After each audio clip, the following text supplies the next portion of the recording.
Presentamos Código Abierto, formación con el sector empresarial.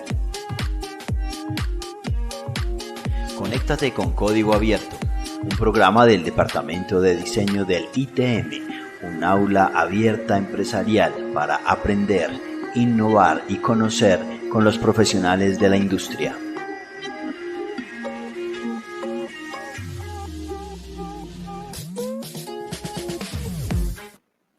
Muy buenas tardes para todos. Estamos nuevamente esta tarde del día de hoy, miércoles, en Código Abierto, un programa del Departamento de Diseño del ITM para toda la comunidad universitaria. Estamos en este momento saliendo en vivo por el Facebook de Diseño ITM.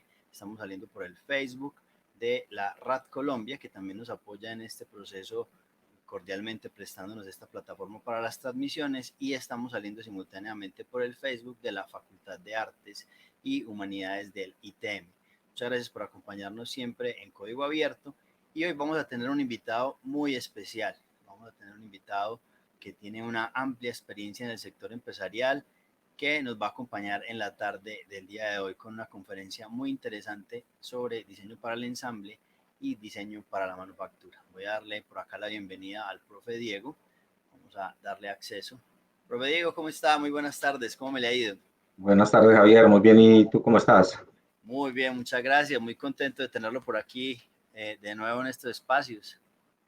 A usted, Javier, por invitarme. Muchas gracias y es un gusto estar con ustedes. Muchas gracias, profe, por acompañarnos. Vamos entonces a presentarles al profe Diego, pues, que lleva un ratico por ahí volteando en empresa y haciendo una cantidad de cosas muy interesantes, muy querido por sus estudiantes. Y entonces vamos a presentarlo. El profe Diego Saldarriaga está formado en diseño de productos, tiene un máster de gestión de proyectos europeos de I+D, tiene una especialización en diseño estratégico e innovación, es ingeniero informático, tecnólogo en diseño industrial, tecnólogo electrónico, y en este momento su cargo es jefe de ingeniería y mantenimiento industrial en ASEP Whirlpool. En este caso creo que es una persona pues con una amplia experiencia que vamos a disfrutar muchísimo compartir con él bastante sobre los temas que él sabe. Profe Diego, un ratico usted y yo conversando de temas del diseño, ¿no? De la manufactura. Sí. Creo que la primera charla que hicimos la hicimos por allá usted y yo, creo que en el 2010, si no estoy mal, la primera vez que hicimos una charla en el ITM, que le invité yo a un conversatorio a usted sobre la calidad y sobre la producción. Hicimos un conversatorio muy interesante. Y sí, por ahí hemos estado bastante. ¿Cuánto tiempo ya usted ya dedicado a la industria? Ya en la industria ya llevo más de 20 años, o sea, es una experiencia grande desde la parte del diseño industrial y cómo entender esas necesidades de los usuarios, transformarlas en productos, pero en productos que se puedan reproducir en la manufactura. Entonces, ya llevo más de 20 años. 20 años. ¿Y en qué empresas has estado, profe? Para que le contemos a la gente que nos ve hoy en día. Bueno, yo inicié en Industrias Extra. En Industrias Extra estuve allí cerca de 10 años. Esos 10 años estuve en la parte de diseño, haciendo productos nuevos, renovando el Extralandia, haciendo una infinidad de elementos para la industria también. Luego pasé a Industrias ASEP. Allí iniciamos el Departamento de Investigación y Desarrollo. Tenía la responsabilidad del diseño formal y estructural. También durante 10 años, y ahora en ASEP Whirlpool Industrial, que es un joint venture entre ASEP y Whirlpool para fabricar lavadoras. Allí estoy hace 6 años, desde el inicio que se dio con esta empresa. Una experiencia bastante amplia, esperemos que la disfruten bastante las personas que estén en este momento viéndonos, y si por alguna razón no pueden estar conectados con nosotros, recuerden que esta conferencia va a quedar grabada en nuestro muro para que la puedan volver a ver, para que la compartan y aprendan bastante del tema que vamos a trabajar el día de hoy. Bueno, profe, vamos a hablar hoy de diseño para la manufactura y diseño para el ensamble. ¿Por qué es importante hablar de ese tema? Porque es importante formarse en esta línea de diseño. Bueno, Javier, yo creo que nosotros como diseñadores industriales tenemos una amplitud de conocimiento en muchas variables que cuando nos enfrentamos a un producto tenemos que solucionar esa necesidad del usuario, pero esa necesidad hay que solucionarla para que sea manufacturable, para que pueda ser un producto industrial. Muchas veces lo que nos pasa como diseñadores, y me pasó a mí, es que lo que diseñamos luego lo vamos a reproducir y ya en la manufactura empezamos a tener conflictos con la manufactura. Producción empieza a decirnos, venga, ustedes, ¿por qué pensaron en esto? ¿Por qué no hicieron esto diferente? Entonces, esa relación entre el diseño y la manufactura tiene que estar muy ligado. Entonces, si no hacemos ese elemento, el producto puede salir muy costoso o podemos tener unos tiempos de ensamble muy largos y nos puede cambiar el diseño drásticamente si no tenemos ese aliado en este proceso de desarrollo de productos. Entonces, por eso es importante este tema. Ah, excelente, profe. Bueno, vamos a darle paso a este excelente tema y vamos a tener una franja de preguntas un poco más adelante para que estén muy atentos con el tema que vamos a trabajar el día de hoy. Listo, profe. Entonces vamos a compartir por aquí su pantalla para que comencemos con este tema tan interesante. Bueno, primero saludar a todos y todas. Aquí les voy a hablar un poquito desde la experiencia en las industrias, cómo hemos trabajado estos temas de diseño para el ensamble y la manufactura. Ese era uno de los temas más complejos que he tenido yo en mi carrera de diseño industrial, porque estos conflictos que a veces se dirimen entre la manufactura y el diseño son difíciles de tener. Si nosotros empezamos a mirar esta gráfica, en esta gráfica uno dice, bueno, ahora cómo ensamblamos el producto. Tenemos unos diseños muy interesantes, pero cuando decimos, bueno, ahora vamos a fabricarlos y vamos a generar como el explosivo, el producto y las uniones, uno dice, bueno, dejémosle esa área manufactura, pero manufactura puede entender temas diferentes. Acá cuando vemos la gráfica de la derecha, uno dice, bueno, nosotros como diseñadores tenemos ideas súper creativas, estamos planeando muy bien el diseño, pues estamos planeando las cotas y estamos pasándole toda la información a la manufactura, pero ¿cómo lo estamos haciendo? Y ese cómo lo estamos haciendo es que estamos aumentando los costos y posiblemente los tiempos de producción. Entonces, como le decía el profe Javier, tenemos que ser muy conscientes de que es nuestra responsabilidad que los productos sean factibles y viables de hacer en nuestra manufactura. Acá yo voy a empezar con este tema del costo y si ustedes pueden ver en esta gráfica, que a veces nos cuesta un poquito mirar el tema de costos, pero son muy necesarios. Los costos en una manufactura tenemos costos directos e indirectos, pero los costos directos son los que le pegan directamente al producto. Miremos la gráfica de la derecha que es muy importante para nosotros como diseñadores y es, los costos que ustedes ven en la izquierda son los costos que invierte una empresa para sacar un producto. Si vemos, si una empresa invierte el 5% en el diseño, al final el valor del mercado o el usuario percibe eso como un 70%. Pero el costo que vemos en la parte del proceso y los materiales es lo que más le cuesta a un inversionista o a cualquier empresa en su proceso productivo. Al final el usuario lo va a ver como un 30% de valor agregado. Esto quiere decir que si nosotros invertimos en diseño y ese diseño lo estamos valorando al final, esa reducción de costos que hagamos en la producción nos va a ayudar a que tengamos un producto competitivo y un producto exitoso. Entonces, nosotros como diseñadores, con una poca inversión de estas, vemos que el resultado puede ser exitoso.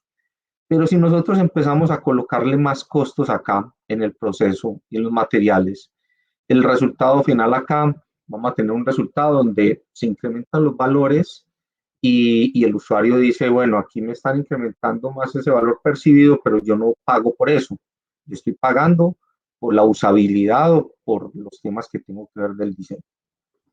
Y de acá, en la manufactura, tenemos muchas variables para dar sus sobrecostos, la mano de obra. Muchas veces uno dice, el desperdicio tiene que ser en la parte de costos, lo tenemos que tener muy en cuenta porque estos temas de desperdicios aumentan también el valor del producto.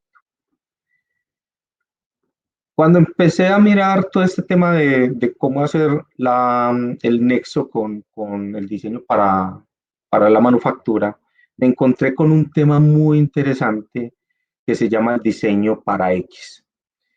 El Design for X es una metodología que lo que quiere es que todas las variables del diseño se empiezan a integrar. El Design for X es diseño para el ensamble, diseño para la seguridad, diseño para el desensamble, diseño para el costo, diseño para el medio ambiente.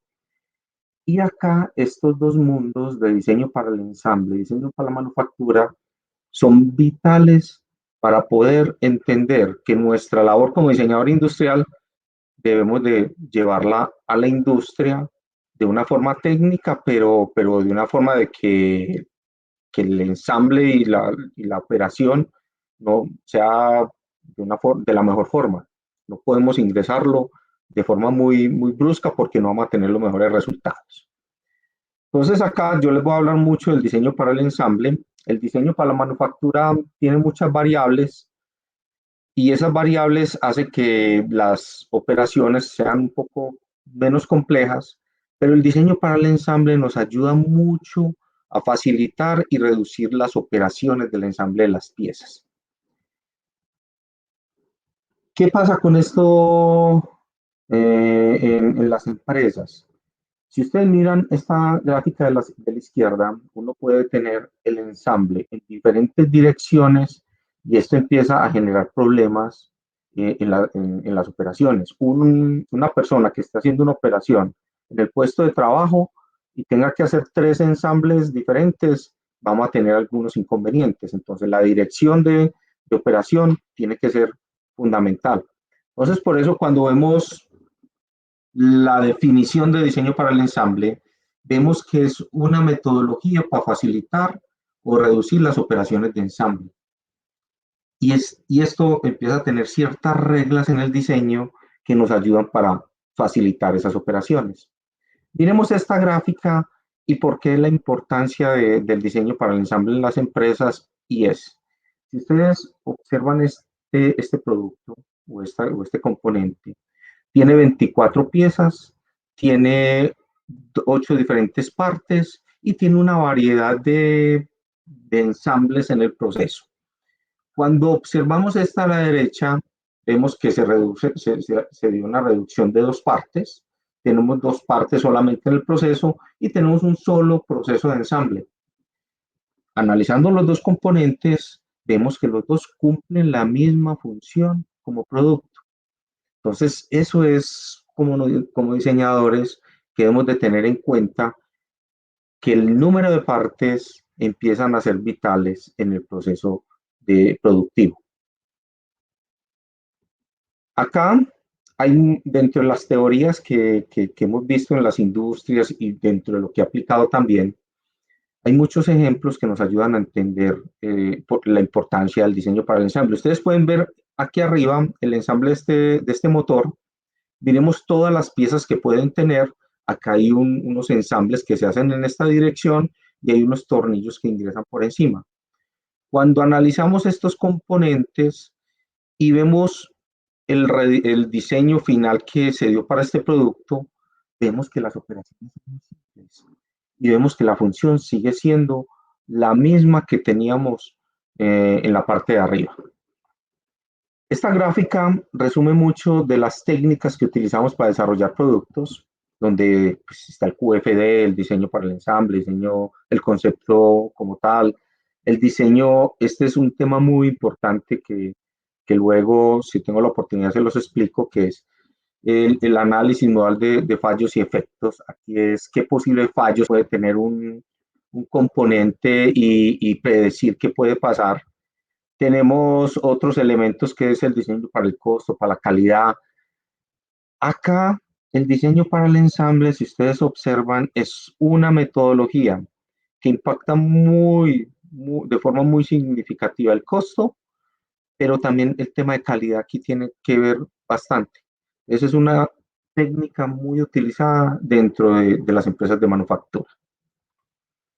Acá, como lo decía anteriormente, estamos mirando cómo disminuir piezas en ese costo para el ensamble. Entonces, la metodología es muy simple, chicos. Acá lo que tenemos es, diseñamos el concepto. Cuando diseñamos el concepto, tenemos que empezar a colocarnos las preguntas de diseño para el ensamble. Y ese diseño para el ensamble empezamos a mirar cuáles son los mejores conceptos de diseño. Luego hacemos el detalle del diseño y vamos a hacer prototipos. Lo debemos de hacer desde antes del diseño del producto porque son las etapas donde podemos analizar y donde impactamos menos las inversiones. Acá hay algunos ejemplos que quiero que analicemos desde el diseño industrial y hay elementos muy fáciles. Miremos este diseño tan simple como el de una escarapela. Esta escarapela, cuando vemos los componentes que tiene uno que es la parte metálica del ganchito, tenemos la parte plástica, tenemos acá la unión de esa parte plástica, tenemos donde se aloja el carnet y tenemos el carnet. Resulta que acá se dieron dos rediseños basados en la metodología de diseño para el ensamble. Si vemos acá, ya empezamos a disminuir piezas y empezamos a mirar que el ganchito que une esta parte plástica ya la unimos con un broche. Y cuando pasamos de este diseño a este, uno dice, ¿para qué tantos elementos si solo con la parte externa y un gancho simple podemos cumplir la función? Y miremos acá la propuesta de escarapela. Entonces, cuando analizamos el diseño para el ensamble, vemos que no es solamente la parte de producción. Nosotros como diseñadores tenemos esa oportunidad de hacer que nuestros diseños sean exitosos desde el inicio y que nuestros grandes aliados, que son las personas de producción, de calidad, de mercadeo, todos estén integrados en la nueva propuesta. Miremos este pedal. Cuando vemos este pedal, vemos que la condición inicial tiene muchas partes. Si vemos, tienen partes metálicas, tienen estos tornillos, tienen unos ejes. Y cuando hacemos el rediseño utilizando la metodología de diseño para el ensamble, vemos que lo podemos sacar en pocas piezas, casi que esto es una pieza de inyección de plástico. ¿Y cuánto tiempo se nos demora ensamblando este pedal y cuánto tiempo se nos demora ensamblando este pedal? Estas son las preguntas que nos hacemos nosotros como diseñadores en cada momento. Recuerden que nosotros como diseñadores, nuestro gran rol es poder solucionar problemas hacia las necesidades de los usuarios. O sea que es una de las grandes metas del diseñador de tener esa respuesta de un elemento subjetivo que es como el análisis que nos están dando y colocándolo en algo tangible.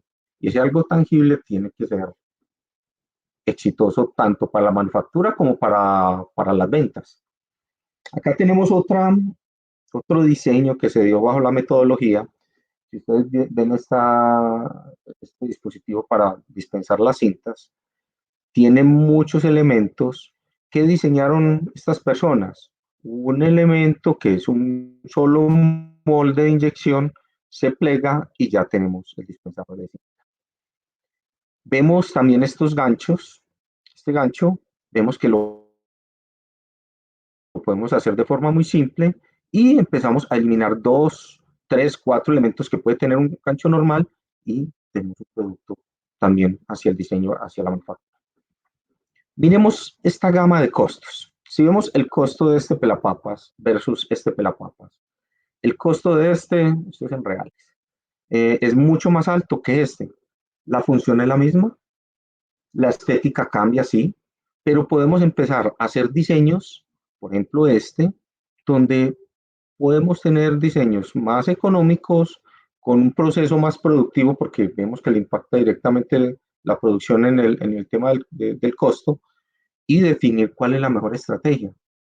Entonces, es nuestra responsabilidad empezar a hacer esto. Ahora, ustedes dirán, bueno, ¿ahora cómo se hace? Y ese cómo se hace fueron varias investigaciones que tuvimos que hacer para llegar a entender cómo hacer este proceso. Resulta que el proceso se da bajo diferentes elementos, tanto dentro de la parte del ensamble como también las consideraciones de las piezas. Dentro de la teoría vimos que se rediseñó esta campanita y generaron este componente. Nosotros decíamos, bueno, ¿y ahora cómo volvemos esto tangible? ¿Cómo le decimos a las empresas que esto es un tema interesante y donde nosotros como diseñadores podemos tener un valor fundamental? Resulta que cuando miramos todos estos elementos, la aplicación de los elementos del ensamble versus las características de las partes hacen que muchos de estos elementos tengan que tener una relación. Un ejemplo, y enseguida lo vamos a mirar, es el tamaño de las piezas. Cuando miramos el tamaño de una pieza, uno dice, bueno, una pieza muy pequeñita puede tener un inconveniente para que el operador la coja con facilidad. Entonces, eso es un elemento que no es bueno para el ensamble. O una pieza demasiado grande tiene problemas para el ensamble. Entonces, hay unas reglas que empezaron a definir cuál es la estrategia para ese diseño como tal. Acá hay otro ejemplo que se dio dentro del diseño para el ensamble. Tenemos este dispensador de cinta. Ustedes ven acá que tiene 31 partes para poder diseñar este producto. Cuando el diseñador quiso realizar el rediseño de este producto, es lo que dijo, bueno, vamos a implementar la metodología y con la metodología salieron 9 partes apenas. Y analizamos, miremos que la estética sigue siendo muy ganadora, pero acá en la parte del proceso productivo tiene una mejor aceptación este producto que este. Ahora en la metodología para este elemento que vimos acá, ¿qué se vio? En tiempos, el ensamble como tal tenía 1 minuto de ensamble, el producto final, y 47% de efectividad. Este de acá, cuando hicieron el análisis en tiempo, se demoraban 4 minutos y tenía un 10% de eficiencia en el proceso.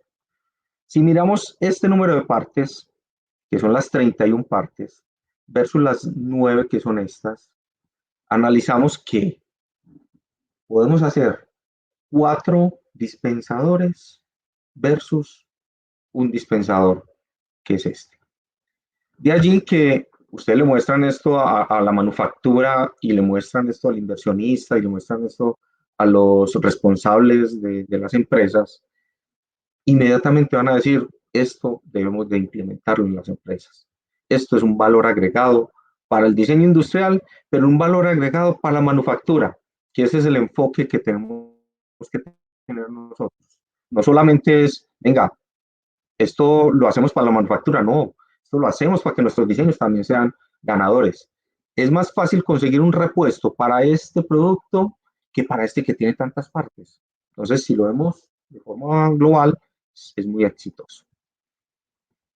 Ahora, ¿cómo se dan esos elementos? Todas estas reglas que les decía que tiene la metodología, empieza a hacerse preguntas y a valorar esas preguntas. Un ejemplo claro de esto es, nosotros vamos a ingresar un eje en un alojamiento. Si no tiene este chaflán, vamos a tener dificultades para ingresarlo. Entonces, miremos esta imagen versus esta.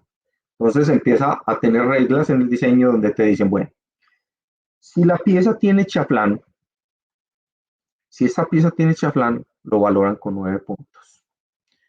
Si la pieza no tiene chaflán, pero se puede guiar fácilmente, lo valoran con 3. Y si no tiene chaflán y no tiene una guía para la superficie, lo valoran con 1. Entonces, miremos que la valoración de cada una de estas reglas es importante porque un 9, uno dice, bueno, ¿por qué no lo hicieron 1, 2 y 3? La estrategia es que la mejor opción valga más, que pese más, para poder que sean las mejores opciones. Muchas veces, y las personas que de pronto han mirado en algún proceso productivo, podemos encontrar que hay unos elementos que se empiezan a enredar. Es el tagging que hablan en ciertas empresas. Imagínense en una caja llena de resortes. El operario tratando de quitar el resorte de la caja, ¿cuánto tiempo se lleva ese operario haciendo ese proceso? Entonces acá, si ustedes miran este resorte y miran este tiene una posibilidad mayor de enredarse que este resorte, porque estas esquinas hacen que se junten más fácil los resortes. Aquí es más fácil desenredarlos. Si analizamos este elemento, igual, por acá se enreda más fácil, por acá es más complejo. Entonces, cuando nos hacemos las preguntas, si dentro del diseño este elemento se enreda más, entonces tenemos que castigarlo con un 1. Pero este elemento tiene una solución más robusta, le colocamos un 9. Y son cosas simples, pero si no lo hacemos desde el inicio, volver a diseñar esto desde el principio, si no se dio, después es más costoso para las empresas. Bueno, otras reglas que se dan y uno dice, hay elementos que son problemas que a veces no identificamos. Algo tan fácil como el peso de las piezas. Mirando esta tabla, ustedes ven que el peso ideal de una pieza debería estar entre 2 kilos y, no sé, 0.1 gramos. Eso lo valoran con 9 puntos. Pero cuando vemos que es menor de 0.1 o mayor de 2 kilos hasta 6, ahí impactan 3. Pero si tenemos piezas demasiado pequeñas o demasiado pesadas, las valoran con 1. Son elementos simples, pero cuando los vemos en la manufactura de forma repetitiva, que son los procesos industriales, un operario se cansa tomando un producto que pese 10 kilos cada 3, 4 minutos.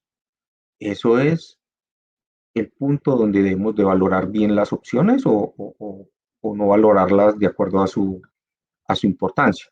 Acá necesitamos colocar una arandela, entonces imagínense ustedes en el proceso productivo tratando de colocar esa arandela en esta pieza. Lo mejor es hacer una guía. ¿Ves? Estas guías también tienen buen valor. Todas estas reglas, chicos, son muchas reglas, hacen que la valoración en el diseño para el ensamble sea exitoso. Les coloco esta gráfica porque esto es parte de un proceso creativo. No es que las reglas me solucionaron el proceso, no. Nosotros aquí tenemos un número de partes y aquí un proceso de innovación. Entre más generemos procesos de innovación, hacemos que el número de partes sea menor. Entonces, este es un proceso creativo y un proceso de la mano con el diseño industrial, con el desarrollo del producto como tal. Aquí hay un último mensaje para que lo tengamos presente nosotros como diseñadores de producto es, el diseñador de productos debe tener un conocimiento muy grande del proceso de diseño, o sea, tener claras las metodologías de diseño, claro cómo vamos a desarrollar el producto, muy claro cuáles son esas herramientas de gestión. Otro elemento de conocimiento que debemos de tener nosotros es el conocimiento de producto. Ese conocimiento de producto no solamente es que sé cómo funciona, no, tengo que mirar la parte estructural, tengo que mirar el uso, tengo que mirar la función.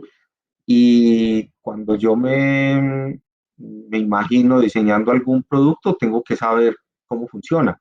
Más, cuando yo diseñé los productos de hacer, tuve que aprender a cocinar, tuve que aprender a hacer una torta, tuve que mirar como diseñador cómo funciona el producto, porque si no, estaría haciendo productos sin ningún objetivo de uso para el usuario, si no lo sé usar. Lo otro que es muy importante es conocimiento del entorno, conocimiento de las tendencias, conocimiento de las tecnologías, conocimiento de las limitaciones productivas que se tienen en cada uno de las empresas. No, Javier, creo que eso es parte de lo que quería contarles allí rápidamente. Bueno, muchas gracias, profe Diego, por traernos ese tema tan interesante. Por aquí tenemos algunas preguntas para que conversemos otro ratico sobre diseño para la manufactura y para el ensamble. Eh, Teníamos por aquí un texto muy interesante de una tesis que encontré de un señor que se llama Stefan Esquilander. No sé si usted lo conoce.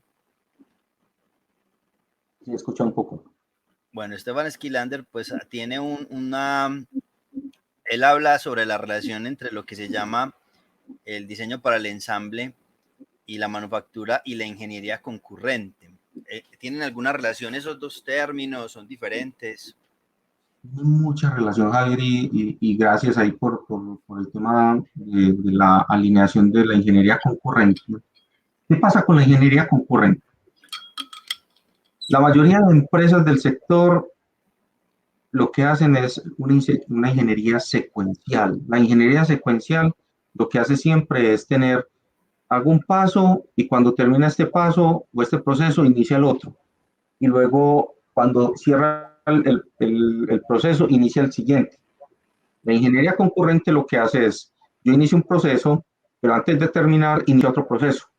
Entonces aquí tiene que ver mucho la ingeniería concurrente porque mientras yo diseño, la parte de producción puede ir generando su proceso productivo, su balanceo de productividad. Podemos empezar a hacer todo el análisis con las áreas de proveedores, porque para este proceso son fundamentales los proveedores. Entonces, si yo lo que hago es, bajo la ingeniería secuencial, hacer que termine mi diseño para que los demás empiecen, los reprocesos pueden ser muy altos. Es fundamental tener la ingeniería concurrente en estos procesos. Si nosotros lo hacemos así, ganamos tiempo, ganamos dinero y hacemos que esa interacción de los demás actores del desarrollo de productos se den simultáneamente. Entonces, ese es el éxito de la ingeniería concurrente. Bueno, hablábamos también en algún momento, cuando usted mencionaba dentro de la conferencia, que había un elemento de priorizar, ¿cierto? Que empezaban pues como en el ejercicio de las partes, luego en la parte de los ensambles, luego los otros componentes que venían dentro del mismo proceso. Entonces, la pregunta va dirigida como a este ejercicio de análisis matricial. Cuando se hace ese análisis matricial que usted mostraba, cómo se encuentra ese punto óptimo, cómo definir el balance exacto entre número de partes y eficiencia de producción. Bueno, eso debe tener un límite, o sea, dentro de los desarrollos de productos tenemos un tiempo para poder desarrollar el producto, para poder generar las ideas, para poderlas costear. Entonces, si un producto al inicio vemos que es viable en costos, viable en procesos y que sea un éxito para el usuario, y empezamos el proceso de desarrollo de productos, empezamos con los procesos de innovación y empezamos a hacernos preguntas. ¿Cómo podemos hacer que estas dos funciones se puedan simplificar? Entonces, ¿cómo hacer que el movimiento de un lado al otro se pueda hacer de la mejor forma, pero con menos componentes? Ahí empezamos todos a generar ideas y hay herramientas para poder generar esas ideas. Tenemos herramientas como el QFD, que es una herramienta para generar ese tipo de análisis.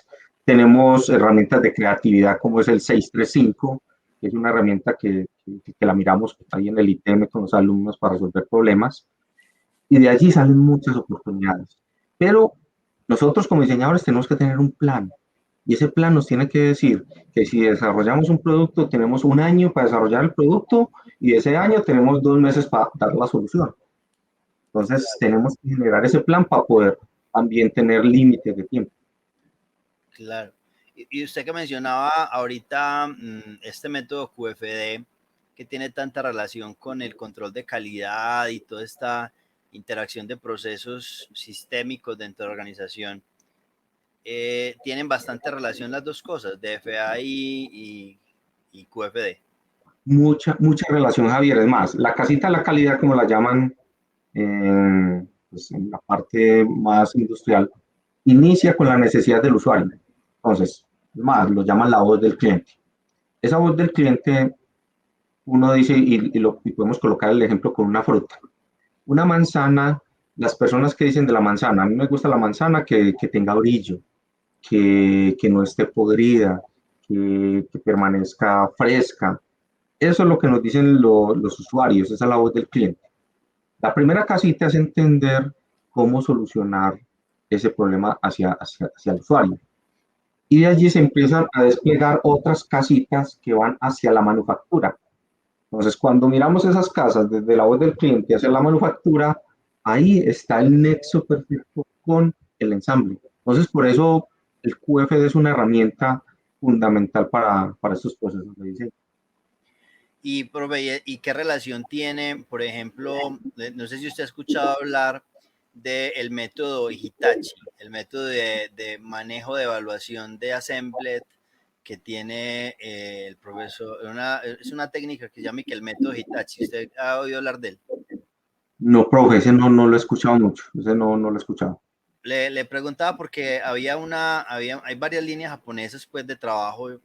Yo soy bastante apasionado del Kaizen y de todas estas líneas de manufactura japonesa, la casa de Toyota, pues toda esa parte de producción sería bajo metodologías Kaizen.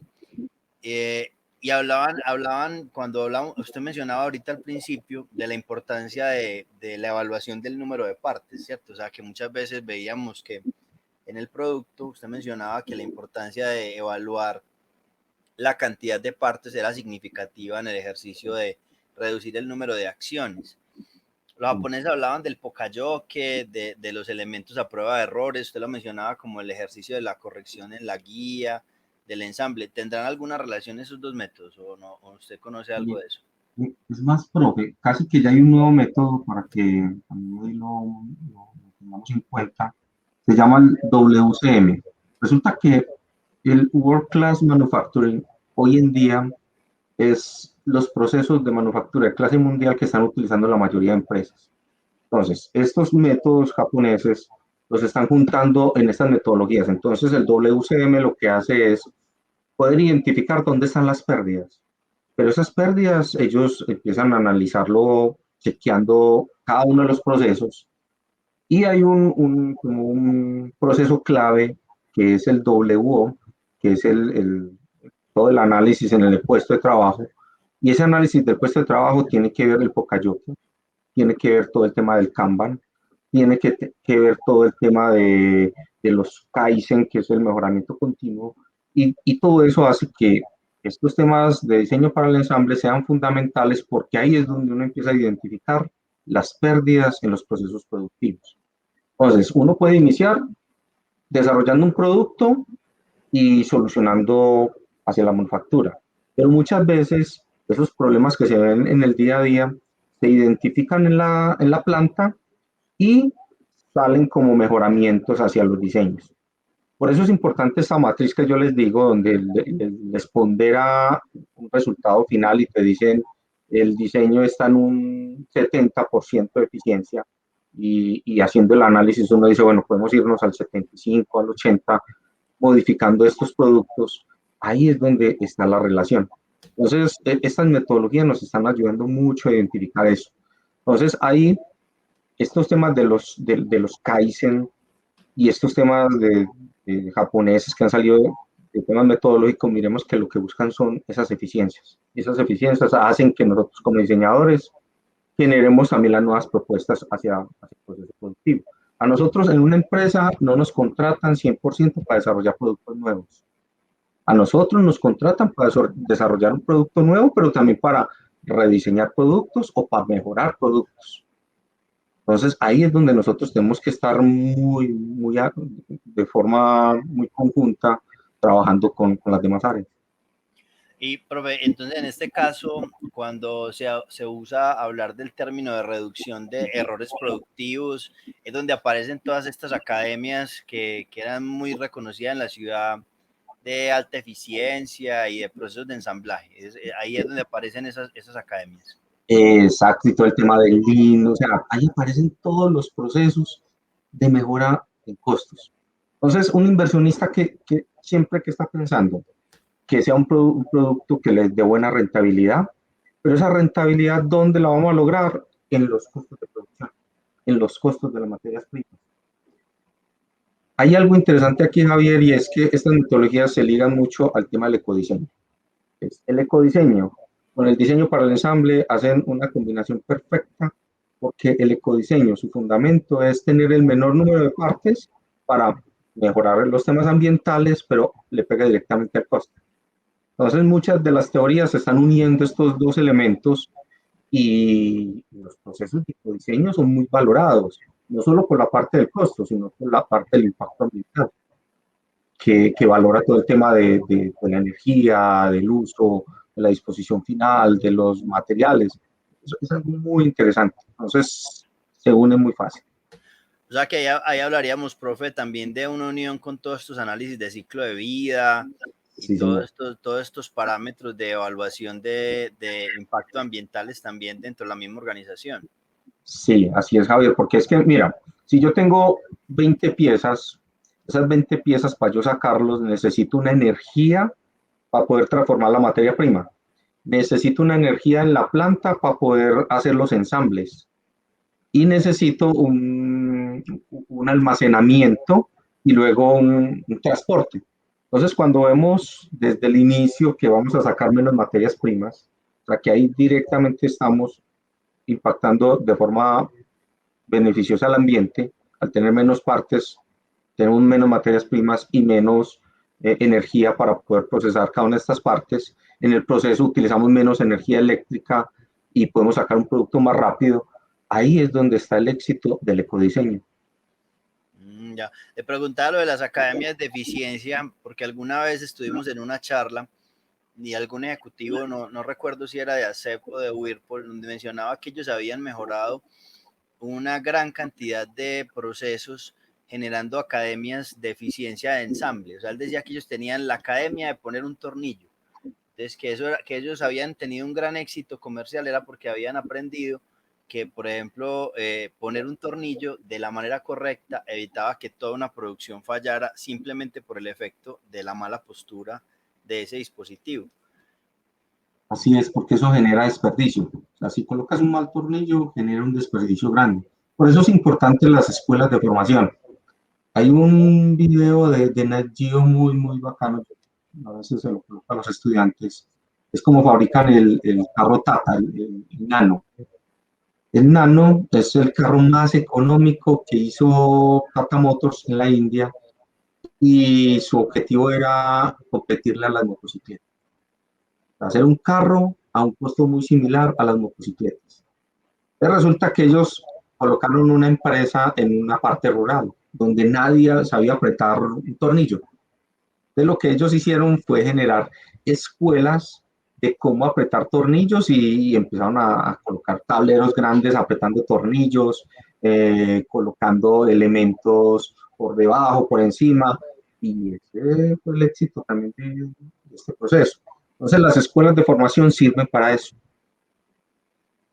De hecho, no sé si usted recuerda que mira uno históricamente que el gran éxito, por ejemplo, de las cadenas de ensamblaje de Henry Ford en la época pues de los principios de la industrialización seriada fue precisamente ese cambio del puesto de trabajo, ¿cierto? Que ya las cadenas de trabajo el operario no se movía, que la cadena de ensamblaje se desplazaba hacia el puesto de trabajo del operario y se basaba mucho en las teorías de Deming, que decían que el movimiento del operario al reducir la cantidad de operaciones se hacía mucha más eficiencia en el número de operaciones dentro del ensamblaje de los carros y que habían duplicado o triplicado, incluso llegado a 5 veces la producción simplemente modificando el sistema de la fábrica, que había sido, pues, yo creo que todavía ha sido uno de los grandes éxitos de la producción seriada y le hacía el acote por un ejercicio proyectual que uno ve, por ejemplo, en Pali Bates, que se menciona bastante diseño para el ensamble, que habla de la importancia de valorar los parámetros. Entonces veía yo que en su conferencia usted mencionaba algunos puntos y esto para los chicos que a veces le tienen un poco de miedo a la valoración matemática y a estos elementos de cálculo estadístico, que uno podría hasta proyectar en un diseño industrial cuál es el punto óptimo de cuánto es el número de operarios, cuánto es exactamente el número de operaciones, hacer reducciones y calcular cuántas piezas en cuánto tiempo. Entonces la pregunta iba dirigida como, ¿qué tan complicado es que un diseñador migre a estos sistemas matriciales y a estos análisis que vienen más de la manufactura que del diseño? Mira, Javier, nosotros como diseñadores, dentro de todos nuestros conceptos, tenemos que tener algo del proceso productivo. Por eso, cuando les hablaba de los conocimientos que debemos de tener como desarrolladores de productos, debemos de conocer el proceso productivo. Y de la mano de eso es que nosotros tenemos que ir a la planta y saber cómo se ensambla cada uno de estos procesos. Y al ensamblar cada uno de estos procesos, uno ve muchas oportunidades de diseño. Entonces, no es que nosotros vamos a diseñar el proceso productivo, pero sí debemos de conocer. Más, muchas veces los chicos a veces tienen ciertas frustraciones porque me dicen, profe, pero nos han dado mucha información, pero no me siento fuerte en todo. Pues yo les digo, "Ay, ustedes no van a ser los grandes expertos. El ingeniero mecánico es el que nos va a ayudar con la estructura, el ingeniero industrial nos debe ayudar con la producción, el financiero nos ayuda con el costo. Nuestra responsabilidad es poder desarrollar un producto para satisfacer esa necesidad, pero teniendo en cuenta todos estos procesos. Entonces, por eso es importante esos conocimientos que hemos de tener como diseñadores, porque si no, te irías al otro campo que ya no es el de nosotros, que ya es un campo más desde la ingeniería industrial, desde la mecánica, desde los costos. Entonces, yo les hago mucho el paralelo entre la diferencia entre un diseñador de hardware y un diseñador de multimedia. Los manes que hacen códigos son manes muy tesos, pero no lo pongan a diseñar una página web porque no lo van a saber hacer. Claro, la especialización en el proceso que hablamos que permite esa afinar la operación hasta llegar a un nivel de experticia. Así es. Que lo decían los japoneses que tenían gente entrenada en ensamblar en la misma parte de la casetera a una eficiencia tal que era súper importante en el proceso productivo, que, pues, que sin esa persona que tenía esa experticia, esa cadena se obstruía o no funcionaba bien. Y Javier, esas personas son las que tienen las soluciones, las mejores soluciones de los productos, las tienen los operarios de su puesto de trabajo. Los llegan a conocer tan bien que le pueden decir a uno, muevan esto y ya se solucionaron todos los problemas. Pero a veces no los escuchamos. Entonces, pensamos que de pronto hacerlo más complejo puede ser lo mejor, pero la filosofía, lo simple, creo que siempre debe predominar. Recuerdo en una charla que estuvimos con Rodrigo Torres, que estaba él trabajando para Challenger, y ellos hacían unos procesos para rediseñar la parrilla de un nuevo fogón que estaban diseñando. Y él decía que la clave, que el gran éxito que habían tenido era empezar al revés, o sea, tener el diseño y regresar a la planta de producción y conocer cómo el operario hacía la fragua, el doblez de la lámina, y que habían obtenido un mayor conocimiento del proceso porque el diseño se había innovado, pero desde el proceso productivo, conociendo el diseñador lo que se podía hacer en planta. Entonces, hay unos puntos interesantes que yo quisiera que toquemos. Antes de entrar a esos puntos, habían unos puntos muy importantes, me parecieron muy geniales de lo que usted mencionó. Entonces, usted inicialmente hablaba de simplificar el diseño y el número de partes, ¿cierto? Porque esa era la primera característica importante de este método. ¿Qué es lo más significativo de la reducción del número de partes? Lo más significativo de tener el menor número de partes es que tener menor número de operaciones. Entonces, imagínate esa encintadora que tenía 30 partes. Para hacer ese puesto de trabajo, no sé, tendrías 5 personas, 6 personas haciendo el ensamble. Cuando tienes un menor número de partes, tienes menos personas, pero vas a tener una mejor calidad. Porque entre menor número de partes, vas a tener una mayor oportunidad de que los procesos de calidad lo puedas hacer mejor. Entonces, esa es una de las ventajas grandes. Que hablamos también que en ese ejercicio también se encuentra el punto óptimo entre el número de partes adecuado y el número de procesos adecuados. Sí, señor, así es. Y Perfecto. lo otro es que a veces nosotros podemos dejarle muchas operaciones a un operario y ese operario tiene que hacer, no sé, en 1 minuto, 2 minutos todas las operaciones y le puede faltar alguna y irse un producto defectuoso. Claro. Bueno, voy a tocar dos puntos a continuación. Primero, componente de estandarizar y la importancia procesos que sean compatibles a un volumen de producción. Entonces usted mencionaba ahorita mucho el QFD y hablamos también del proceso de estandarizar las operaciones. Esos dos puntos dentro del DFA, ¿qué importancia podrían tener? Bueno, la estandarización es una de las reglas que tiene el DFA. Más si tenemos el mismo tornillo o la misma característica de tornillo para todo el producto, es lo mejor. Y esto se lo digo porque para la compra sería lo mejor. Para el inventario es algo ganador porque solamente tienes una disposición. Y para el ensamble, no importa dónde colocas el tornillo, no te vas a enredar con un tornillo diferente. Entonces, la estandarización, sí o sí, es una regla del DFA. El QFD, como les decía anteriormente, nos ayuda a generar las soluciones que se pueden dar hacia los productos. Entonces, el QFD parte de los qués. Entonces, el QFD te dice que sea fácil de ensamblar con este dispositivo. Entonces, ese qué tenemos que trasladarlo a los cómo, es como los empezamos a hacer. Y ahí empiezan a tener las mejores soluciones. Es una matriz súper larga, pero nos da las mejores soluciones también. La otra forma, pues, también de garantizar el punto óptimo con métricas mucho más estandarizadas, ¿cierto? Así es, pero ahí de la mano tenemos que ir, y lo hablamos de la ingeniería concurrente, el ingeniero industrial debe estar haciendo su diseño de proceso. Entonces, hacemos el diseño del producto, él hace el diseño del proceso, nos dice, el balanceo que yo estoy viendo es este, veo que acá podemos tener oportunidades, entonces él te puede dar algunos datos de entrada para tu diseño. Entonces ahora, por ejemplo, en las responsabilidades que yo tengo, entonces es muy, cuando miro que yo estaba como diseñador, pero ahora soy encargado de un área técnica como la manufactura y la ingeniería industrial, uno dice, bueno, si no tengo en cuenta esto dentro de la ingeniería industrial, vamos a tener problemas. Entonces, cuando estamos diseñando un producto, el ingeniero industrial es fundamental para ese proceso. Entonces, de la mano del que va diseñando, nosotros vamos haciendo el proceso. Entonces, tiene que ser muy a la par los procesos que se están dando. Bueno, ahí voy a tres puntos importantes. El de reducción de procesos innecesarios, diseño de ensamble a prueba de errores y manipulación y orientación a las partes. Esos tres puntos son fundamentales en el DFA. ¿Cómo los podríamos caracterizar dentro de esa matriz? Mira, dentro de la matriz hay un elemento fundamental y es el direccionamiento de las partes.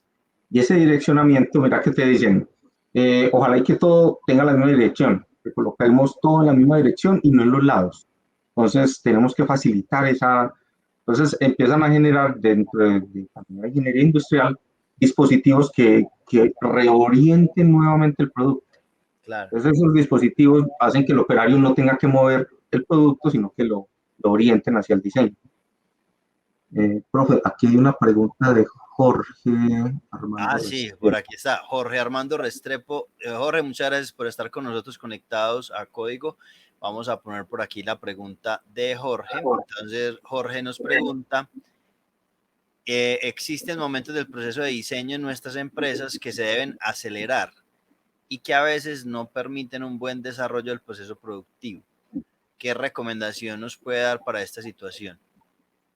Bueno, ¿cuál es mi recomendación acá? Y es muy de la mano de lo que hablábamos ahora. Tenemos un tiempo dentro del desarrollo del producto y hay cosas que se nos pueden quedar pendientes. Mi recomendación es tenerlas mapeadas. Pues nosotros, dentro de lo que hacemos, porque tenemos matrices de mejoramiento de costos y oportunidades en el proceso, generamos una matriz de oportunidades. Y esa matriz de oportunidades lo que hace es decirnos, vea, todo esto está con posibilidades de mejoramiento. Todas esas oportunidades de mejoramiento tienen un costo, o sea, tienen una rentabilidad. Entonces, uno puede decir, este proceso que nos quedó pendiente porque aceleramos otros, nos puede generar una rentabilidad de 500 pesos en el producto final. Claro. Entonces, no lo hice ahora, lo vamos a hacer dentro de un año y las inversiones son estas. Pero ojalá que siempre hagamos esas matrices. Y esas matrices van a hacer que en el año uno diga, vamos a trabajarle a 10 oportunidades.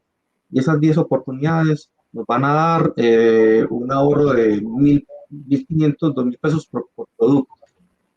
Pero ojo, uno dice 2.000 pesos por productos, pero si en el año hago 100.000 productos, miremos el retorno como nos da. Entonces hay algo que en las empresas, y es parte del WCM, que dice, por eso es importante la matriz de costos. Entonces lo que hace el WCM es mapear todas las oportunidades de costo y decir, por acá están los mejores ahorros. Y esos mejores ahorros los valora. Y nos dice, por acá nos debemos de ir. Y mi recomendación aquí, Jorge, es, si no lo pudieron resolver en ese momento, no lo pierdan del mapa. Porque es más, cuando no perdemos algo del mapa, nos volvemos importantes para las empresas, porque desarrollamos un producto, pero también estamos desarrollando en el día a día las oportunidades y generamos mayor valor para nuestro cargo en las empresas. O sea, no es que solamente diseñas, no estás diseñando productos nuevos, los estás mejorando, ¿sí? Y estás haciendo que todas esas oportunidades generen mayor valor. En muchas empresas, todos estos procesos de ahorros hacen que se reinviertan en nuevos productos. Entonces, esa es mi recomendación. Y de todas maneras, profe, también hay que mencionarle que en los conceptos de eficiencia, lo que es aceleración de producción, ahora hablamos que hay que tener métricas, ¿no? O sea, que se sacrifica para obtener una mayor eficiencia de producción, que lo mencionaba usted ahorita, que es un amplio conocimiento de los procesos, un amplio conocimiento de qué operaciones causan generación de valor y cuáles no, que también es una cosa importante en esa eficiencia. Mira, Javier, nosotros como diseñadores en las empresas tenemos que decirle a las empresas por qué somos importantes. Si vamos a una empresa y les decimos, señores, yo veo que hay oportunidad de ahorro en el producto de 3.000 pesos, pero no lo vamos a hacer ya, sino que lo vamos a hacer dentro de 6 meses, 7 meses, 8 meses. Y eso lo llevamos a una proyección de ahorros. Lo que hace el área financiera es decir, con todas estas oportunidades me estoy generando este ahorro. Y con eso pago el diseñador, puedo reinvertir y es una forma de generar valor para las empresas.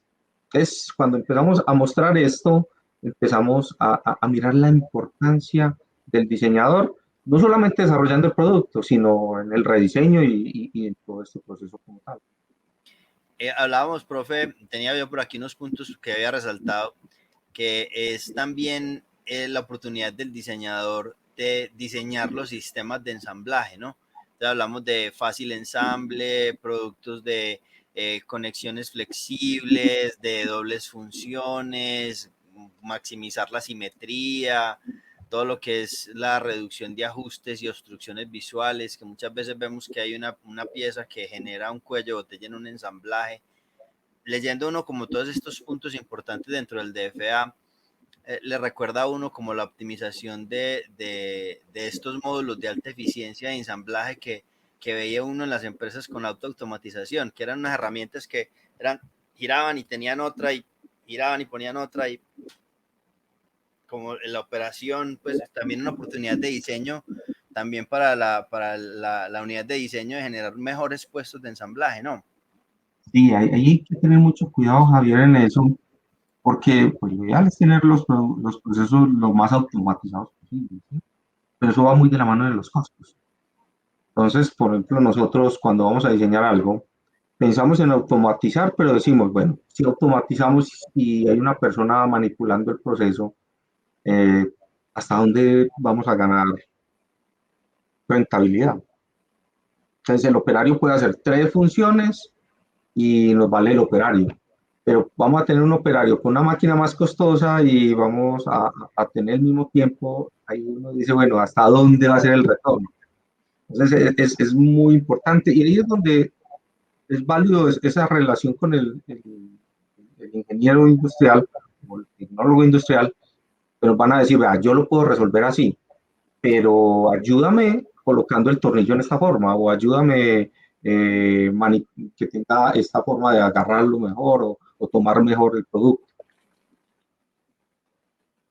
En ese orden de ideas, profe Diego, para ir como finalizando, mencionaban en algún momento todas estas metodologías de ensamblaje rápido, TPM, algunas técnicas de trisques que mejoran la eficiencia del ensamblaje, hablando del QFD, todos esos procesos suman también dentro del DFA. ¿Qué tan estandarizados están dentro de ese proceso del DFA? Ahí todo el tema de TPM, que hace parte de que todo el proceso sea lo mejor posible y pues he emigrado a WCM, es de una relación muy directa. Y esa relación directa es que cuando nosotros estamos en ese proceso, y ese proceso tenemos que generar ese paso a paso, pero no es el paso a paso en esa pieza, sino en toda la cadena productiva, hacemos esos mejoramientos continuos y ese proceso productivo se dé de la mejor forma. Entonces el diseño siempre tenemos que hacerlo muy de la mano con cada uno de, de los implicados. A conectar bastante la sección de diseño con manufactura, con la parte de producción, de costos. Así es, así es. Y esa relación es directa, Javier. O sea, esa relación tenemos que hacerla en cada momento. No podemos trabajar solos.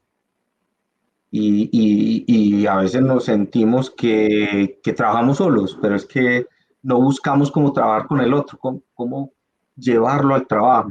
Cuando yo empecé a implementar esas metodologías, casi que las personas de ingeniería industrial eran un apoyo adicional para mí en el diseño, donde generaban nuevas oportunidades, donde nos ayudábamos en los procesos. Entonces, ¿cómo traer esos aliados al proceso productivo? Bueno, profe, ya llevamos una hora por acá conectados en código abierto. Yo quisiera que usted de pronto le recomendara a las personas que nos ven de pronto dónde pueden leer un poco más sobre el tema, dónde se pueden informar un poco más sobre las metodologías o métodos para trabajar DFA. Bueno, hay varios documentos en Internet. Hay documentos de empresas que lo han implementado muy bien. Volvo tiene buenas metodologías. O sea, el tema de manufactura se han implementado bastante estos temas de diseño para el ensamble. Lo importante de esto es que esas reglas que se dan para el diseño del ensamble, entenderlas muy bien. Más, como le digo también a los alumnos, yo soy libros abiertos y si necesitan llamarme, que les explique, que los aconseje, pues ahí estoy dispuesto. Pues cualquier cosa, pues me pueden buscar y ahí estoy en el ITM también abierto a cualquier oportunidad para ustedes. Excelente, profe. De pronto tenemos algún correo en que lo puedan contactar o si tienen alguna pregunta. Claro, el institucional, o, yo les dejo por acá el personal, Para que se se lo voy a los... mandar aquí en el chat. Listo, perfecto, para que se lo compartamos a las personas que en este momento nos ven. Ahí les dejé mi correo por si necesitan algo. Listo, ya se los voy a publicar por acá para que los que quieran contactarse con el profe Diego, pues por aquí puedan contactarlo en el siguiente correo. Listo, perfecto, voy a ponerlo por acá, permítanme un segundito. Para más información, entonces recuerden conectarse con el profe Diego al correo electrónico que estamos poniendo en este momento en los comentarios y lo vamos a poner por acá en este momento en pantalla por si quieren alguno contactarse con el profe Diego, ahí lo estamos viendo en este momento en pantalla. Cordialmente invitados a informarse un poco más sobre el DFA, sobre todo el diseño para la manufactura, todo el Designs for X, que también es un tema súper apasionante y interesante para todos nuestros estudiantes. Entonces, cordialmente invitados a seguir en este tema y seguir conectados con nosotros en Código Abierto. Contamos que este programa va a quedar grabado, ustedes pueden volverlo a ver, está en los muros en este momento de Facultad de Artes y Humanidades del ITM, Diseño ITM y RAD Colombia, que cordialmente nos apoya durante este semestre con la plataforma para Código Abierto.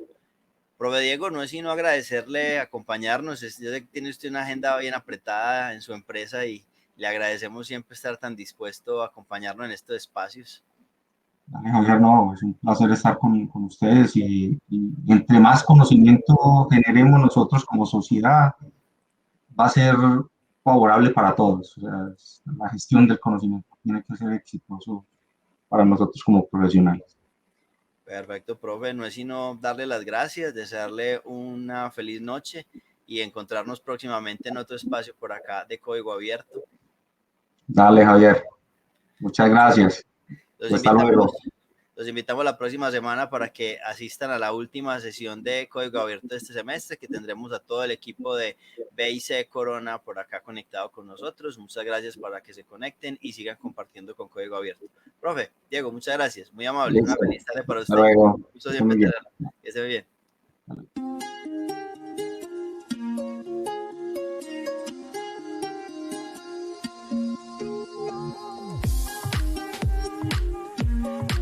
Presentamos Código Abierto, formación con el sector empresarial.